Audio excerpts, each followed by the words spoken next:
Hi வணக்கம் and welcome back to my channel. இன்றைக்கி நான் வந்து நூடுல்ஸ் தான் பண்ண போகிறேன். வாங்க எப்படி பண்ணுறதுன்னு பார்க்கலாம். அதாவது நிறைய விதமாக நூடுல்ஸ் பண்ணலாம், நிறைய ஸ்டைல்லையும் நூடுல்ஸ் பண்ணலாம். நான் எப்படி பண்ணுறேன்றதை பார்க்கலாம் வாங்க. இன்றைக்கி அது ஒரு வீடியோவாக நான் காட்டுறேன்.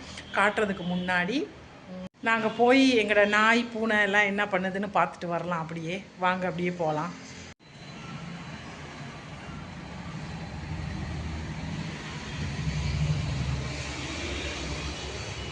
என்ன பண்ணுறாங்கன்னு தெரியல.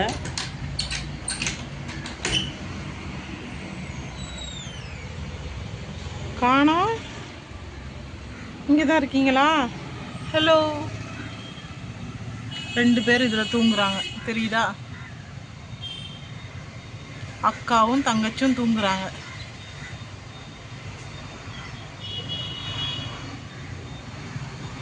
நம்மளோட நாயை காணோம், எங்கன்னு தெரியல. லூனா, இங்கே ஒருத்தவங்க இருக்கிறாங்க பாருங்க. வீடியோ எடுக்கவும் பார்க்குறாங்க. ஹலோ. நம்மளோட நாயை காணோங்க.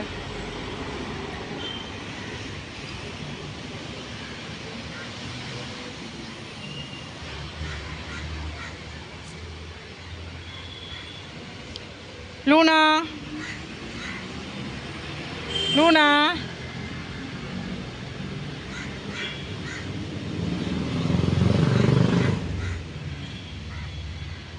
ஒரு பாத்ரூம் போகணும் போல். கூட்டி கொண்டு விட்டுட்டோம். போ போ, வா. பாத்ரூம் போகணுமா? வா வா வா, போ.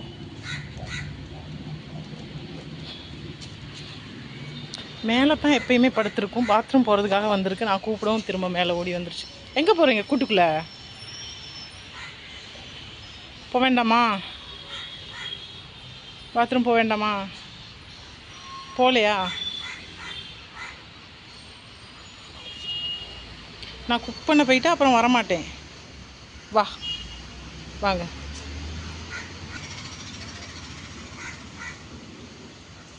போயிட்டு வா.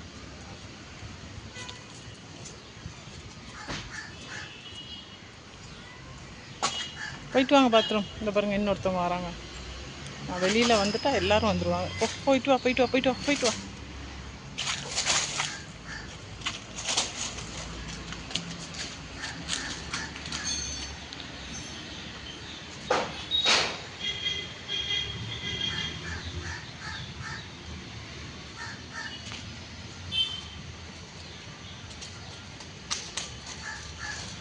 ஓகே,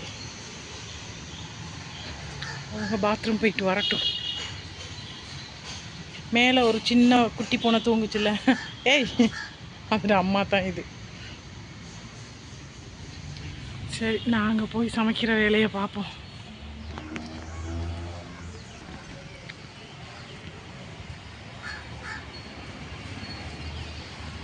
கேட்டை லைட்டாக திறந்து வச்சோன்னா நாய் வந்து படுத்துரும்.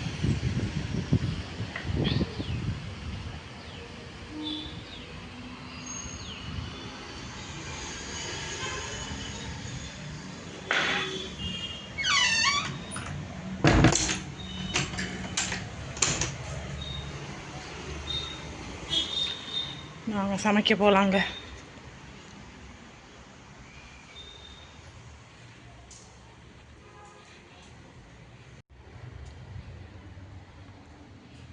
ரெண்டு மூணு பாத்திரம் இருக்குது. பாத்திரத்தை விளக்கிட்டு, 2-3 பாத்திரம் தான், அதை விளக்கிட்டு சமைக்க ஆரம்பிக்கலாம். இப்போ பார்த்தீங்கன்னா நான் பாத்திரம் எல்லாமே கழுவி வச்சுட்டேன். எல்லா பாத்திரமும் கழுவியாச்சு. இப்போ நாங்கள் நூடுல்ஸ் செய்ய ஆரம்பிக்கலாம். அதுக்கு நம்ம ஒரு பெரிய பாத்திரம் எடுத்துக்கலாம்.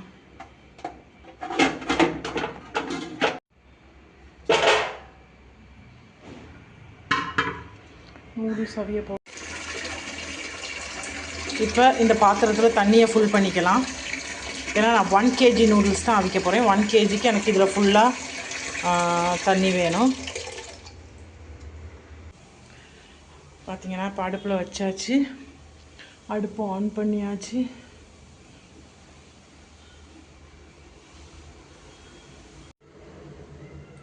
இப்போது இதுக்கு நாங்கள் கொஞ்சம் சால்ட் போட்டுக்கலாம்.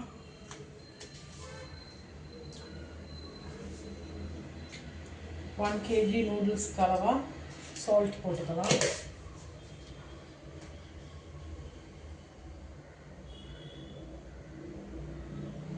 அப்புறம் உங்ககிட்ட இருந்தால் பட்டர் கொஞ்சம் இதில் போடலாம். அப்போ தான் நூடுல்ஸ் வடிக்கும் போது அதில் ஒட்டாமல் வரும். நான் வந்து என்கிட்ட பட்டர் இப்போ இல்லை, அதனால நான் வந்து கொஞ்சம் ஆயில் விட்றேன். கொஞ்சம் ஆயில் விட்டுருக்கேன் இதுக்கு. இப்போ நம்ம 1 kg நூடுல்ஸை எடுத்துக்கலாம். நூடுல்ஸை எடுத்து அதை சின்னதாக்கிட்டு சின்னதாக உடைச்சி எடுத்து வச்சுக்கலாம்.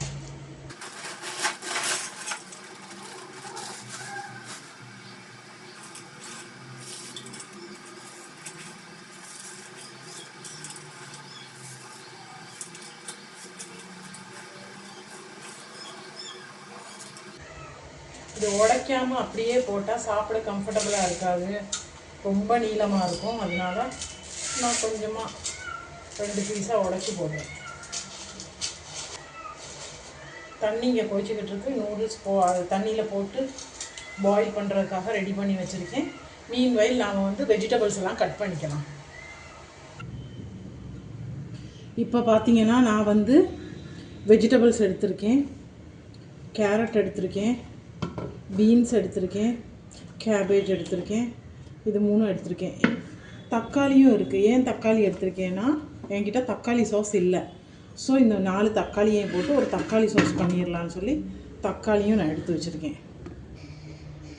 இப்போ பார்த்தீங்கன்னா நான் ஒரு கடாயில் ஒரு சின்ன தக்காளி 4 எடுத்திருக்கேன், ஒரு வெங்காயம் எடுத்திருக்கேன், அப்புறம் பூண்டு எடுத்திருக்கேன், பூண்டு, அதுக்கப்புறம் மிளகா வத்தல், காஞ்ச மிளகா 2-3 எடுத்திருக்கேன்.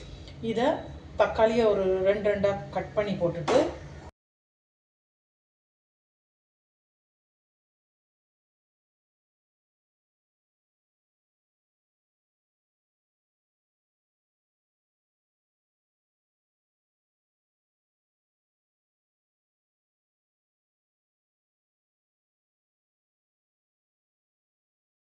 இதுக்கு கொஞ்சம் உப்பு, லைட்டாக உப்பு, அப்புறம் லைட்டாக மிளகாப்பொடி லைட்டாக போட்டால் போதும். ஏன்னா நாங்கள் மிளகா வத்தல் வேறு போட்டிருக்கோம். கொஞ்சம் போல் தண்ணி விட்டு அப்படியே நம்ம அடுப்பு ஆன் பண்ணிடலாம். இப்போ இது ஒரு 5 மினிட்ஸ் வெந்ததுக்கப்புறம் இது மிக்சியில் போட்டு அரைச்சி எடுத்தோம்னு சொன்னால் கொஞ்சம் ஒரு 1/2 டீஸ்பூன் இதில் சுகர் போட்டுட்டு இதை அரைச்சி எடுத்தோம்னு சொன்னால் வெந்ததுக்கப்புறம் இது வந்து டொமேட்டோ சாஸ் ரெடி எங்களுக்கு நூடுல்ஸுக்கு. இப்போது நாங்கள் வந்து இது தண்ணி இன்னும் கொதிக்கலை, தண்ணி கொதிச்சிட்ருக்கு. இதுவும் இன்னும் வேகலை. அதுக்குள்ளே நம்ம வந்து வெஜிடபிள்ஸை கட் பண்ணிக்கலாம். இப்போ பார்த்தீங்கன்னா இது நல்லா வெந்துக்கிட்டு இருக்கு பாருங்கள். டொமேட்டோ சாஸ்க்கு இங்கே தண்ணி பாயில் ஆகிக்கிட்டு இருக்கு. நூடுல்ஸ் அங்கே ரெடியாக இருக்குது.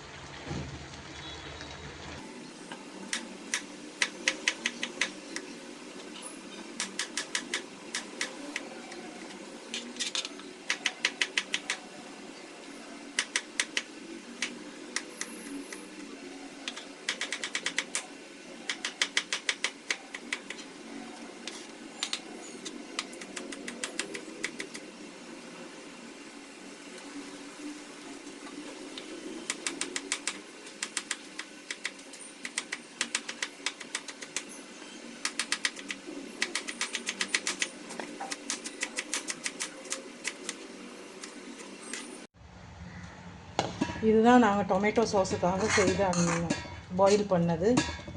இப்போ இதை நாங்கள் கிரைண்ட் பண்ணி எடுத்துக்கலாம்.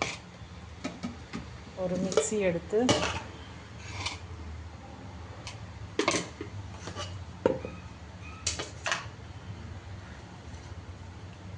இது ஆறிடுச்சு. நாங்கள் மிக்ஸியில் போட்டு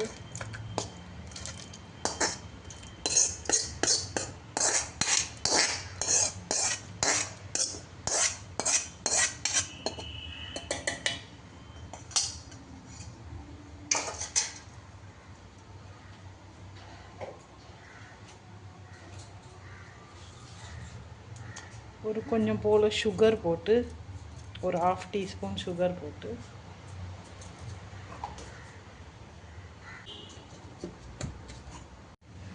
பார்த்தீங்கன்னா எங்களோட தக்காளி சாஸ் ரெடி ஆயிடுச்சு. இருங்க நான் காட்டுறேன். பார்த்தீங்களா அப்படி இருக்குண்ணா, நல்லா டேஸ்ட்டாக தக்காளி சாஸ் ரெடி ஆயிடுச்சு. இப்போ இதை ஒரு பக்கமாக வச்சுட்டு, வாட்டர் நல்லா பாயில் ஆகிடுச்சு. இப்போ இந்த பாயில் ஆகின வாட்டரில் வந்து நம்ம நூடுல்ஸை போடலாம்.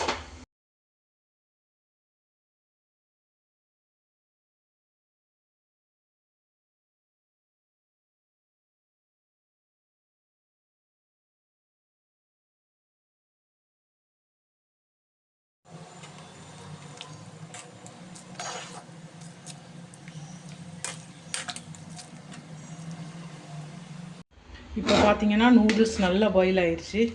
இப்போ இதை வடித்து எடுத்துக்கலாம். அடுப்பு ஆஃப் பண்ணிவிட்டு, இப்போ பார்த்தீங்கன்னா நூடுல்ஸ் நல்லா பாயில் பண்ணி எடுத்தாச்சு. நல்லா பொழு பொழுன்னு இருக்குது, தெரியுதா?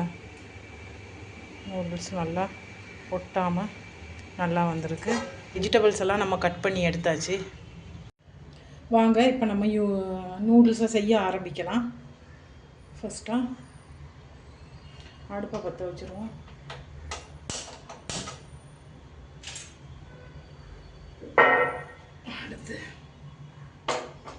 அடுப்பில் நூடுல்ஸ் செய்கிறதுக்கு 1 kg செய்கிறதுக்கு அளவான ஒரு பாத்திரம். கடாய் நல்லா காஞ்சோன்னு ஆயில்,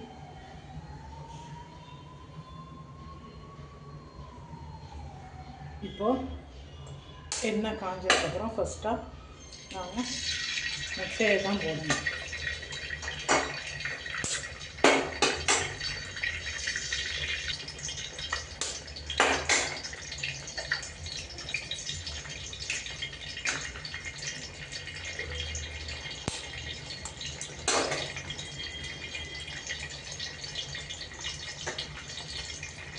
நான் 4 முட்டை போட்டிருக்கேன்.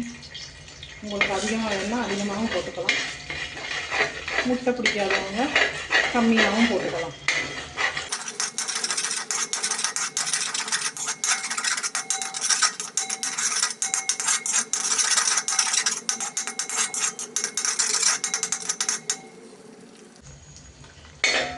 இப்போ முட்டை நல்லா ஃப்ரை ஆகிடுச்சு. ஸோ இந்த முட்டையை வந்து இப்படி ஓரமாக வச்சிடணும். ஆயில் எல்லாமே மிடிலுக்கு எடுக்கணும்.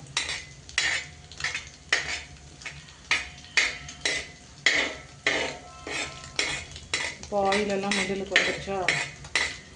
எல்லா ஆயிலும் மிடிலுக்கு வர்ற வரைக்கும் முட்டையை மேலே எடுத்து விட்டுட்டு, இப்போ நம்ம கட் பண்ணி வச்ச வெஜிடபிள்ஸை போடணும். பார்த்தீங்கன்னா நம்ம கட் பண்ணி வச்சுருக்க வெஜிடபிள்ஸ் ஃபஸ்ட்டாக பீன்ஸ், கேரட், கேபேஜ்.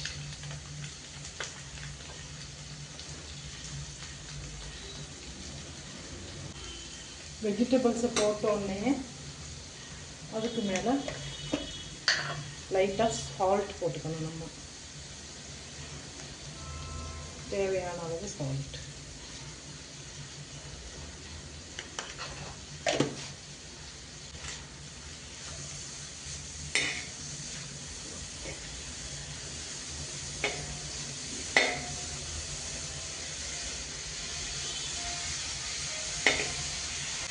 வெஜிடபிள்ஸ் வந்து ஃபுல்லாக ஃப்ரை ஆகணும்னு தேவையில்லை. ஏன்னா நாங்கள் போட்டிருக்க வெஜிடபிள்ஸ் வந்து கேபேஜ் வந்து நாங்கள் வந்து பச்சையாக சாப்பிட்லாம், கேரட்டும் பச்சையாக சாப்பிட்லாம். பீன்ஸ் மட்டும்தான் பச்சையாக சாப்பிட முடியாது. அதனால் பீன்ஸை நான் ரொம்ப சின்னதாக அரிஞ்சிருக்கேன். ஸோ குயிக்காக அது குக் ஆகிடும். கலர் மாறாத வரைக்கும், இந்த வெஜிடபிள்ஸில் கலர் மாறாமல் இருக்கிற வரைக்கும் தான் நம்ம வதக்கணும். கடைசியாக வந்து நம்ம பெப்பர் போடணும். இதுக்கு மெயின் இன்க்ரீடியன்ஸே பெப்பர் தான். லாஸ்ட்டாக பெப்பர் போட்டு மிக்ஸ் பண்ணி எடுத்தோன்னு சொன்னால் நல்லாயிருக்கும். முட்டையும் கூட மிக்ஸ் பண்ணிக்கலாம்.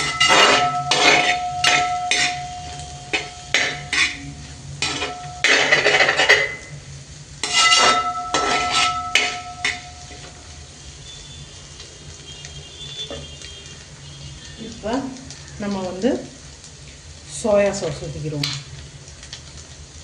Soya sauce. இது ஆப்ஷனல் தான், உங்கள் வீட்டில் இல்லைன்னா நீங்கள் வந்து ஊற்றணும்னு தேவையில்லை. ஆனால் நூடுல்ஸ்க்கு சோயா சாஸ் இருந்தால் நல்ல டேஸ்ட்டாக இருக்கும். அடுத்து நம்ம ப்ரிப்பேர் பண்ணி வச்ச தக்காளி வித் சில்லி சாஸ்.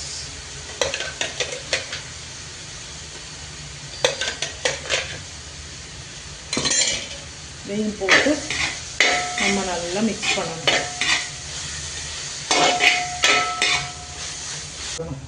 பாருங்கள் நூடுல்ஸ் எப்படி உதிரி உதிரியாக வந்திருக்குன்னு. இந்த பதத்தில் நம்ம நூடுல்ஸ் எடுக்கணும், அப்போ தான் நூடுல்ஸ் டேஸ்ட்டாக இருக்கும். பார்த்தீங்களா எப்படி உதிரி உதிரியாக வந்திருக்கு. மொத்த நூடுல்ஸையும் போட்டுட்டு இப்போ நாங்கள் மிக்ஸ் பண்ணணும். நூடுல்ஸும் உடையாமல் மிக்ஸ் பண்ணணும். ஒன்றும் உடையாமல் மிக்ஸ் பண்ணணும். இது மிக்ஸ் பண்ணும்போது பெப்பர் கொஞ்சம் மேலே போட்டுட்டு அதுக்கு பிறகு நீங்கள் மிக்ஸ் பண்ணிங்கன்னா சரியாக இருக்கும். இப்போ பார்த்தீங்கன்னா எங்களோட நூடுல்ஸ் ரெடி ஆயிடுச்சு. பாருங்கள் எப்படி இருக்குன்னு. சுவையான ஹோம்மேட் நூடுல்ஸ் ரெடி. இப்போது இதுக்கு மேலே நீங்கள் வந்து ஸ்ப்ரிங் ஆனியன்ஸ் போட்டுக்கலாம். ஸ்ப்ரிங் ஆனியன்ஸ் என்கிட்ட இல்லை, ஸோ நான் வந்து செலரி கொஞ்சம் போட்டுக்கிறேன்.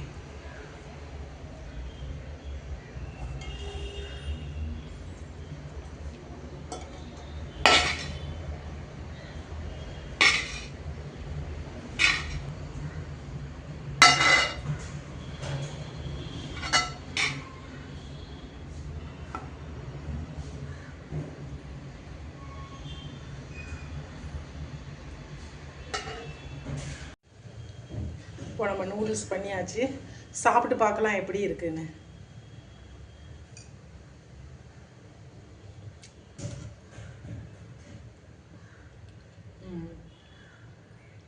நல்லா டேஸ்ட்டாக இருக்கு. நீங்களும் இந்த மாதிரி ட்ரை பண்ணுங்கள்.